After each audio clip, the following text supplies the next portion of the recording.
Olá, boa tarde. Quero desejar a todos vocês graça e paz, né? Que o Senhor Jesus esteja conosco sempre.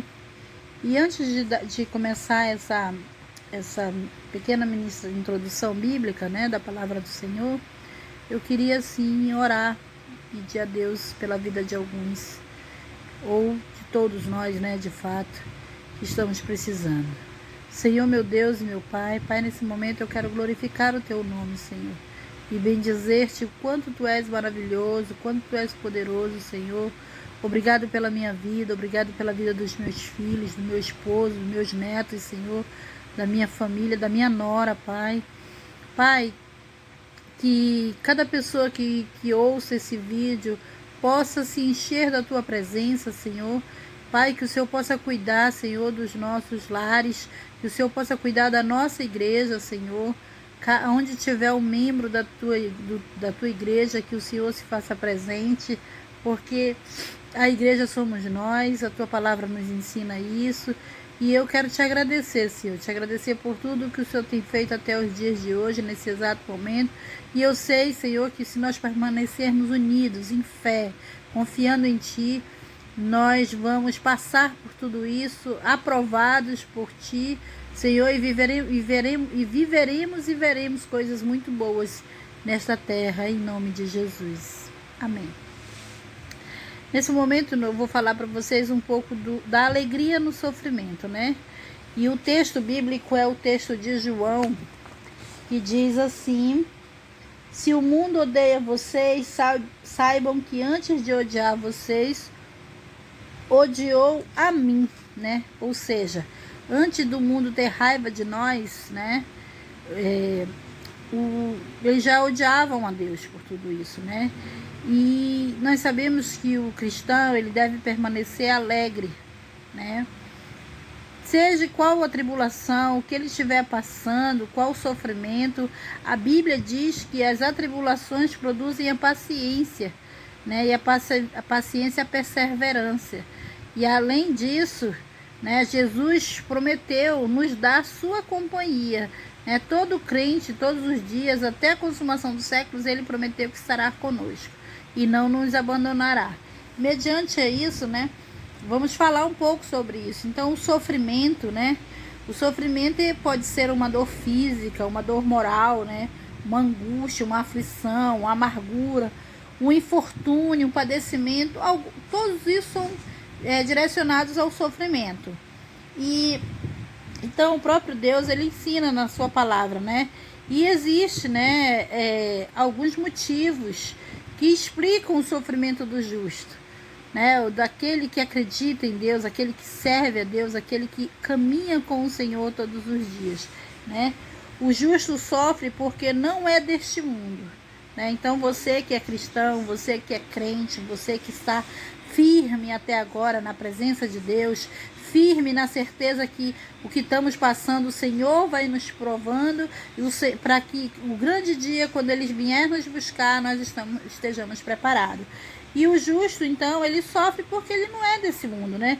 O mundo em João, quando significa, é o sistema, né? O crente não compactua com o sistema mundano. Eu sei que muitos por aí, hoje eu estava conversando com uma pessoa, né, e nós estávamos falando isso. Existe muitos que não tem, só por a igreja não estar abrindo, né, muitos aí estão desviados dentro de seus próprios lares. E Deus não está feliz com isso, Deus não se agrada disso, porque o Senhor, Ele nos chamou para vivermos uma vida eterna, uma vida plena com Ele, independente do sofrimento, da tribulação. Nós temos que estar alegres porque nós vamos compartilhar das coisas boas que Deus tem para nós. E nós vamos compartilhar do céu, né? E o nosso estilo de vida, a nossa maneira de viver, né? Ela tem que ser contrária ao do mundo, né? Por isso o mundo aborrece e faz com que ele sofra, né? Por quê? Porque eles não estão, né? Eu quero dizer para vocês que eles não estão, né, preparados para enfrentar tudo isso. Então, às vezes você vê uma pessoa num determinado lugar, né, na perda de um parente, de um ente querido, de um amigo, você vê essa pessoa se desesperar, se descabelar, né? Claro que a dor física, né? A dor de perder alguém, ninguém está preparado para perder ninguém, né? Ninguém está preparado. Eu lembro que quando eu perdi meus pais, eu tinha 15 anos, né? E para mim, perder um pai e uma mãe é perder tudo, tudo. Eu achava assim. E Deus me deu essa experiência de dor, assim como me deu a experiência de perda de filhos, né? Eu tive 2 filhas mulheres e perdi elas porque não era da vontade de Deus naquele momento. E hoje, quando eu aceitei a Cristo, eu vim entender tudo isso. Que esse sofrimento, né, como na época eu não era cristã, então eu não sabia, eu me desesperei, né, fiquei chateada com Deus, mas hoje eu vejo que tudo isso era um aprendizado, tudo isso era para que as promessas dele se cumprissem na minha vida, para que eu, através da minha dor, através do meu sofrimento, da perda de pai, da perda de mãe, né, da perda de pessoas que eu já perdi, meus irmãos, hoje só tem eu na face da terra e 2 irmãs que eu as considero como irmãs de sangue, né, que eu fui adotada e tudo mais, mas isso não me interessa. Hoje não me interessa de onde eu vim, me interessa para onde eu vou, né? Então o justo, ele sofre porque o seu servo, a palavra de Deus diz que o servo não é maior que o seu senhor, né? E quando diz aqui que o Senhor, ele já era odiado, imagine nós, né, pobres, mortais, né? Imagine nós que estamos aqui nesse mundo e não viemos com o propósito de salvar o mundo como veio o nosso Senhor Jesus Cristo, mas nós viemos com o propósito, sim, de ganharmos almas para Ele, de alcançarmos o maior número possível de pessoas para que essas pessoas adentrem no céu junto com a gente, porque é para lá que eu quero ir, é para lá que eu creio que eu vou. Então, né, o justo também, ele sofre por causa do nome de Jesus. E nós vamos sofrer, né? Hoje tem a pandemia, gente. Aí ela vai passar, ela já está passando em nome de Jesus, mas virão outras dores. E nós que confiamos em Deus, que acreditamos no Senhor Jesus, que cremos nele, temos que confiar e acreditar que esses ensinamentos é para que a gente vá para o céu, né? Vá para o céu, porque, poxa, é muito fácil, né? Luta, é uma batalha. Se não houver uma vitória, se não houver uma luta, se não houver algo que eu tenha esperança lá no futuro. Então, a minha esperança é ir para o céu. A minha esperança é crer em Deus. Então, no sofrimento, eu tenho que me alegrar? Sim. Quando eu digo me alegrar, não é se alegrar com a desgraça do irmão que perdeu um ente querido. Não é se alegrar com o irmão que está lá prejudicado, né, por esse sistema, né, esse caos que existe aí na saúde pública, né? Agora mesmo estava vendo no jornal, né, o ministro que abandonou aí. Não vamos nos desesperar, gente, vamos nos alegrar e confiar em Deus, porque uma coisa é certa: tudo que acontece abaixo dos céus é permissão de Deus. Os governantes estão onde eles estão, é vontade de Deus. Claro que o povo, ele contribui muito, o voto contribui muito. É por isso que nós temos que ter consciência quando formos votar, mas é permissível, até mesmo para a gente aprendermos com os erros deles, aprendermos que esse tipo de pessoas em quem confiamos, nas próximas eleições nós não vamos fazer isso. Mas eu não vim aqui para fazer política, eu vim para falar da palavra de Deus. Então a palavra de Deus, ela fala que o justo, o diabo, ele odeia o mundo, né? O nome de Cristo é proclamado pelos cristãos que defendem o cristianismo, né? A igreja padece, a igreja tem aflições, porém não se envergonha do evangelho, antes glorifica o nome do Senhor. Em 1 Pedro fala sobre isso, né? Leia na sua casa, 1 Pedro 4,16, né?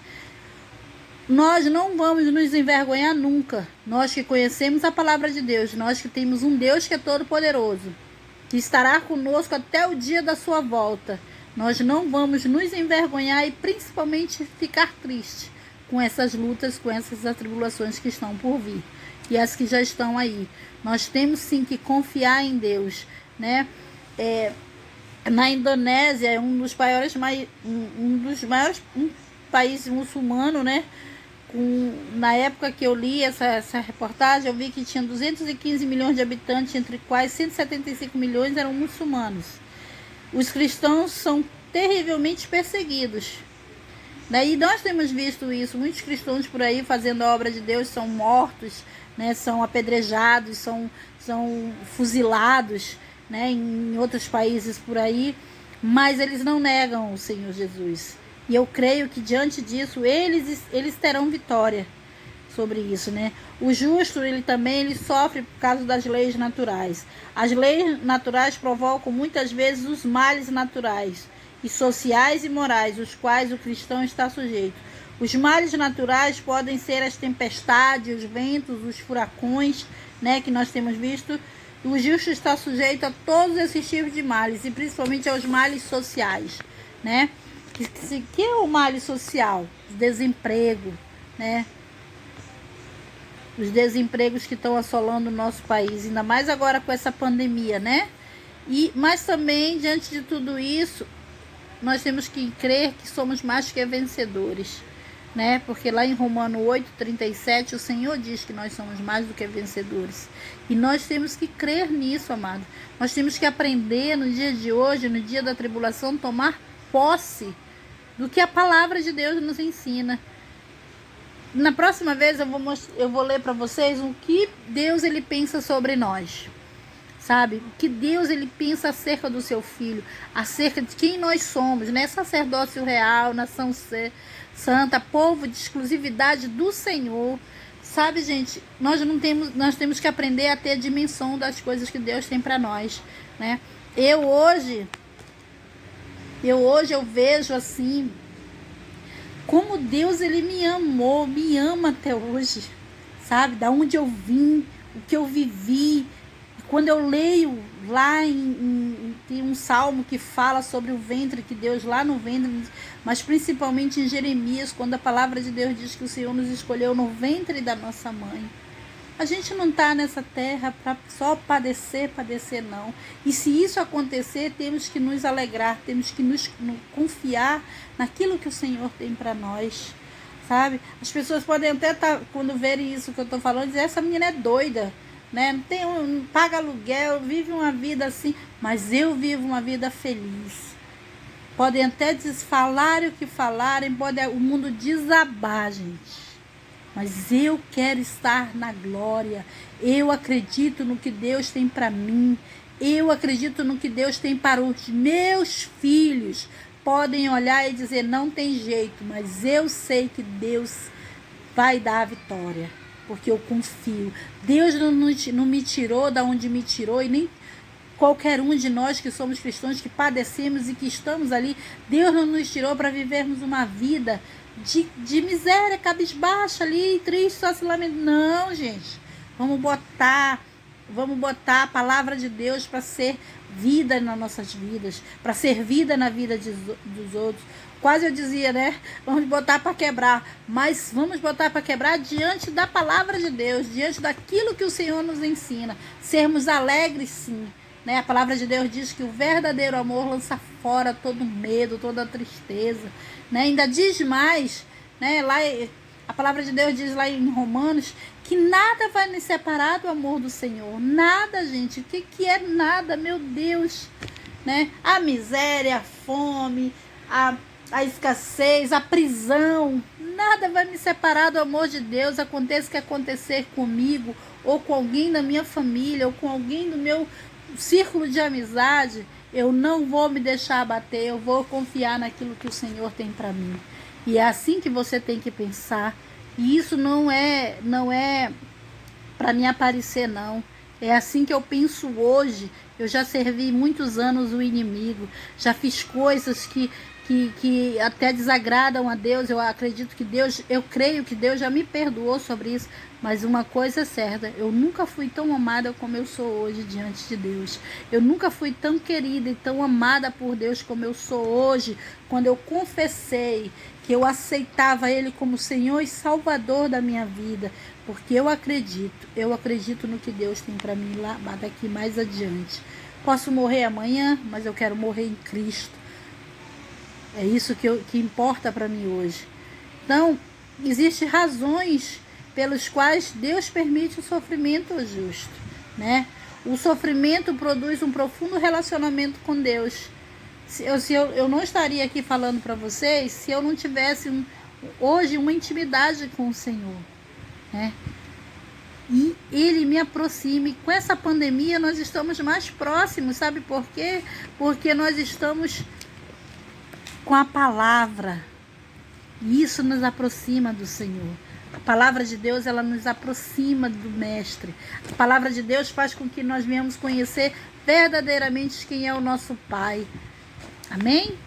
E o sofrimento, ele, com esse relacionamento com Deus, né? Os apóstolos foram perseguidos. O próprio Jesus foi perseguido. Eu não sou melhor do que ele, nem diferente, né? Mas eu sou filha, então a prova vai vir.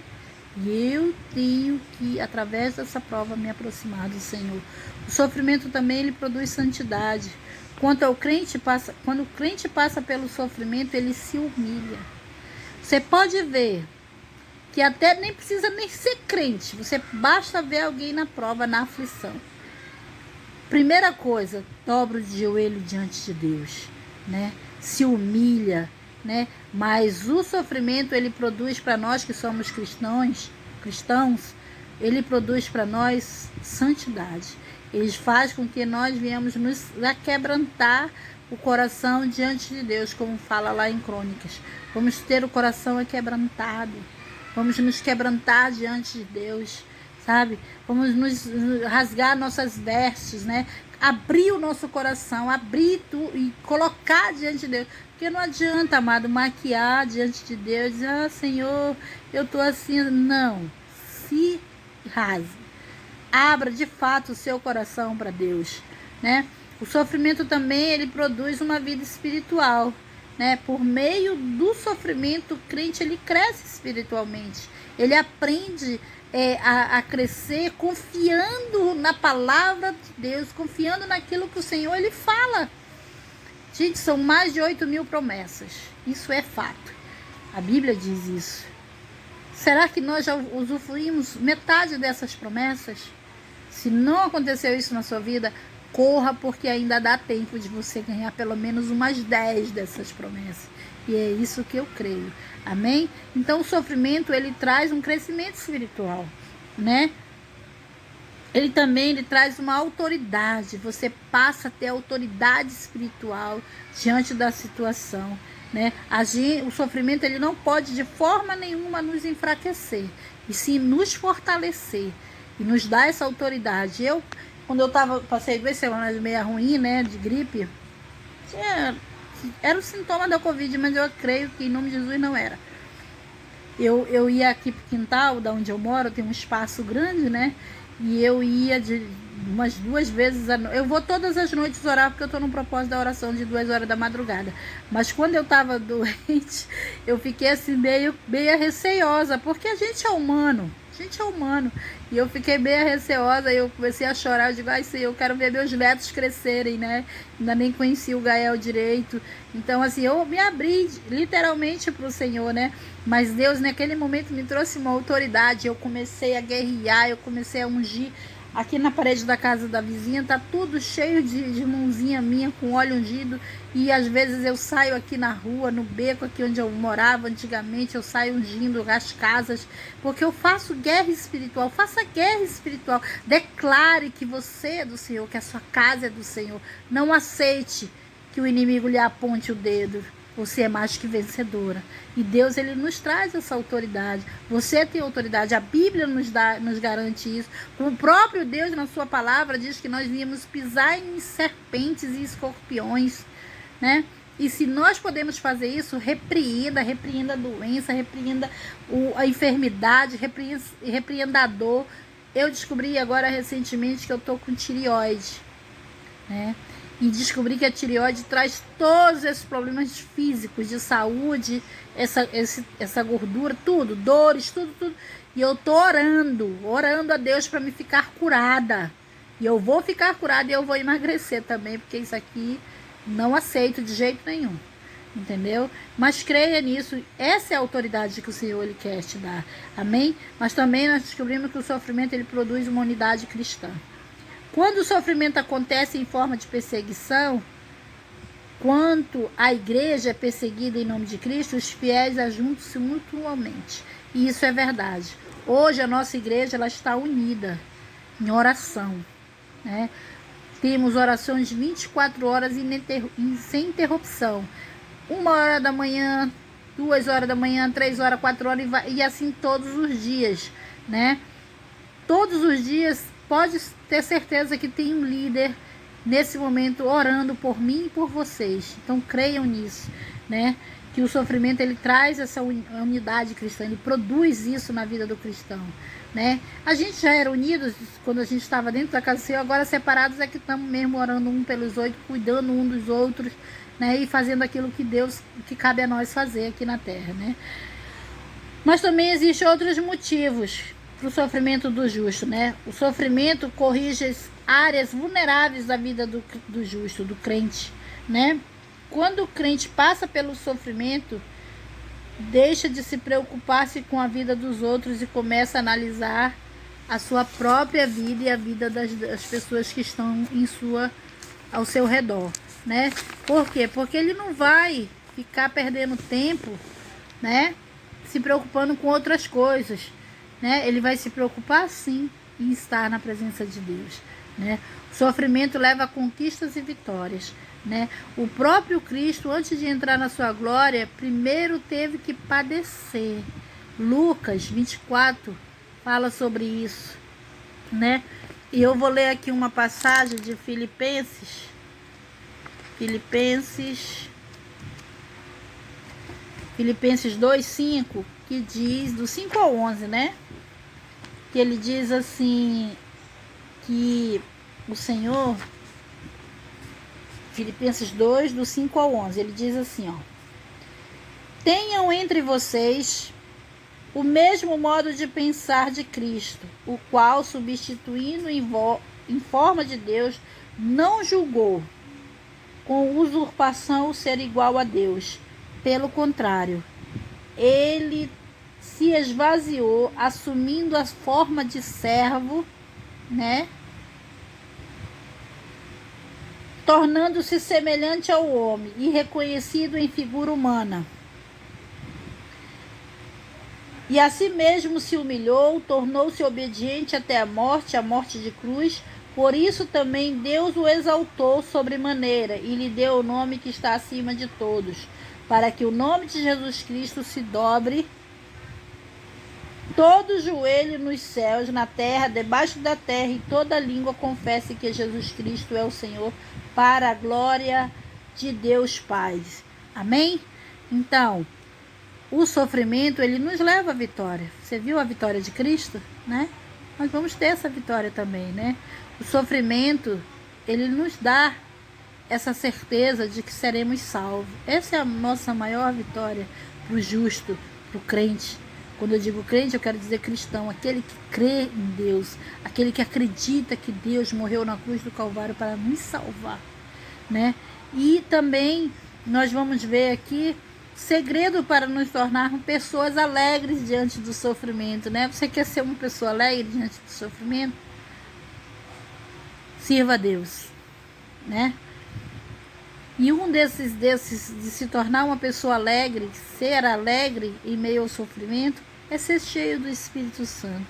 Quando Paulo e Barnabé estavam em Antioquia conquistando o gentio para o evangelho, os judeus incitaram mulheres honestas para o difamarem, mas este apóstolo não se intimidaram, porque estavam cheios de quê? Do Espírito Santo. Eles estavam cheios do Espírito Santo.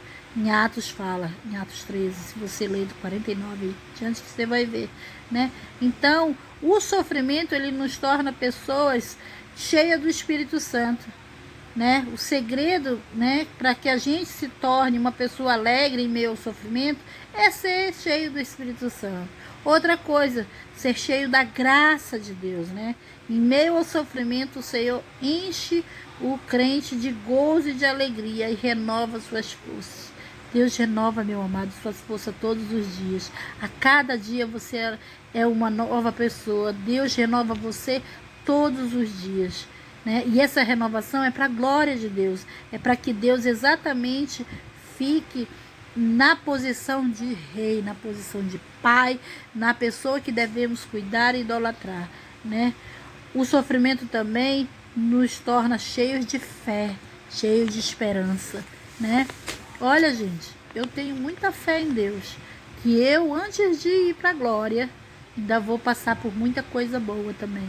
E vou viver juntamente com os meus filhos e meus familiares, juntamente com os meus amigos de igreja e fora da igreja, que eu tenho amigos fora da igreja, né? Que eu ainda vou ser muito feliz. E eu não vou morrer antes dos 80 anos. Eu vou chegar até os 80, 85 no máximo. Eu tenho um pedido nas minhas orações. Eu tenho crido, eu acredito nisso. Mas eu quero chegar boa, quero chegar nessa idade falando do amor de Deus, seguindo o exemplo da minha bispa Maria Xavier. Que um dia vocês terão oportunidade, aqueles que não conhecem, que verão esse vídeo, mas não conhecem ela, vão conhecer em nome de Jesus. Uma mulher maravilhosa, um símbolo para mim, sabe? E existe também, a gente tem que aprender com o sofrimento, se tornarmos pessoas realmente alegres. O crente, ele deve certificar que existe algo maior do que o seu problema, né? Anote algumas referências que eu vou dizer, e não vou ler. 2 Coríntios 4,16, lá ele fala que existe algo maior para nós, né? Nada é maior do que o nosso problema, não é maior que Deus. O nosso problema, coronavírus ou Covid-19, não é maior que Deus. Deus é maior que tudo isso. Deus ele nos mostra na sua palavra isso, o quanto ele tem poder para tudo. E hoje o desespero não leva ninguém a nada. O desespero não vai te levar a nada. Por isso, meu amigo, minha amiga, confie em Deus, creia em Deus, né? Nesta vida não é somente o justo que sofre. Todos os homens passam por algum tipo de sofrimento devido à falta de sabedoria, negligência por causa da decisão precipitada, né? Existem muitos outros motivos que causam sofrimento, mas eles acontecem somente sobre a vontade permissiva de Deus, né? Essa é a minha palavra que eu tenho para você hoje. Saiba, amado, que nada, ninguém é maior que Deus. Nada vai lhe tirar o amor de Deus. Nada vai lhe afastar do amor de Deus, a não ser que você queira, né? Não adianta dizer que depressão, tudo bem que depressão é uma doença, é comprovada e tudo mais, mas Deus é maior que isso, amado. Entregue sua vida ao Senhor, sabe? Se nesse momento você está afastado de Deus, corra, se volte para Deus. Se volte para Ele, porque Ele é o caminho, a verdade e a vida. E ninguém vai ao Pai a não ser por Ele. Ninguém vai a Deus a não ser pelo Filho. Então aceite Jesus como Senhor e Salvador da tua vida. E saiba, amado, que no sofrimento Ele nos levará a vitórias. No sofrimento Ele nos levará a conquista. Que Deus abençoe o seu dia. Que você tenha um dia maravilhoso, tá? E que você possa refletir, sabe? Você me vê por aí, você vai dizer, a Léo não tem problema. Tenho muitos, mas nada é maior que meu Deus, sabe? Tô com um filho preso, mas nada é maior do que o meu Deus, né? Tô com esse problema de tireoide, nada é maior do que meu Deus. Deus é maior e eu amo esse Deus. E é a Ele que eu quero servir até a sua volta. Deus abençoe você e sua família. Amém.